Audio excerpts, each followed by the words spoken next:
Hey everybody, it's me, Serene, and welcome to Serene Speaks.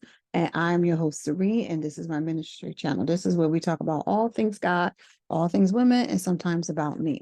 Right now, I am reading 100 Days of Believing Bigger, and I am on day number 89. Honey, I got like less than 10 days left in this thing. I'm so excited. I want to thank everybody who joined me on this journey, who watched religiously, who signed up and subscribed to the channel. I'm so happy that you joined me on this journey. So let's get into it. Unashamed acceptance. God selected the common and the cast off, whatever lacks status, so that he could invalidate the claims of those who think those things are significant. 1 Corinthians 1 and 28, the voice. Whether we are stay-at-home mothers, career women, or in school, dealing with illness, recovering from divorce, or just trying to find our confidence, something causes all of us to ask the question, will God actually use me? Given my circumstances, given how things look or appear, and given who I've been and how others perceive and rely upon me, could God actually reinvent and use me for something glorious and new? Self-doubt has a clear mission, which is to prevent you from stepping boldly into your mission. God wants you, it wants to shrink your borders, bury your brilliance, and cripple the courage needed to be a living ripple effector on the earth. Destiny is a call to boldness. Service to the King and kingdom building happens when we embrace boldness and commit to building up others. That's true leadership. So here's the deal. Saying yes to your higher purpose isn't going to be easy. Anything worth having is worth believing in. And believing in God isn't enough. If you don't believe that in him, you are more than enough. I'm gonna read it again. And believing in God isn't enough.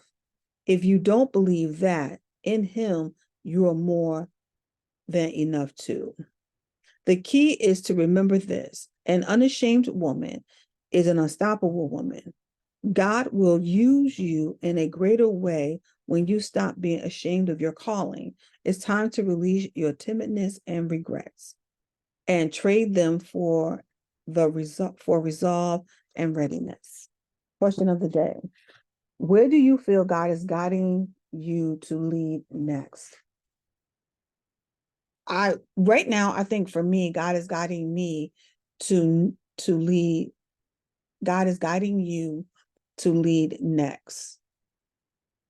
I think it's just higher in conversation, higher in thought, more supernatural living, more higher revelation and things of that nature. That's how I think God is leading me to my next.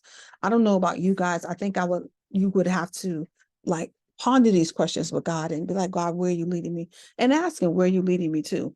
We're not supposed to live life by life's terms. Somebody used to say to me, oh, I live life in life's terms. That's not how you were meant to live life. You were meant to live life based on God's terms and always following his lead, always following his direction, always following where he is leading you. So that way we are never lost. So if you feel like your life is at a stand, like some days I feel like my life is at a standstill. Like I can see the future. I know what the future holds, but it's like getting there is like a whole nother thing. And sometimes I feel like my days is at a standstill. Sometimes I feel like I'm not doing enough. Sometimes I feel like I'm doing too much. Sometimes I feel all these feelings, but nevertheless, I know that God is leading me to a much higher purpose and higher destiny, not just for myself personally, but also in other areas of my life. So today's prayer for day number 89 is this. Lord, you've built me for bold adventures. Help me not to waste time questioning my worth and readiness, and to instead maximize my God-given magnificence. So that's all I have for day number 89. Join me for day 90, which is the last day of this series called Significance. And then we'll be starting a new set of 10 days. Love you to life. Talk with you soon. Bye.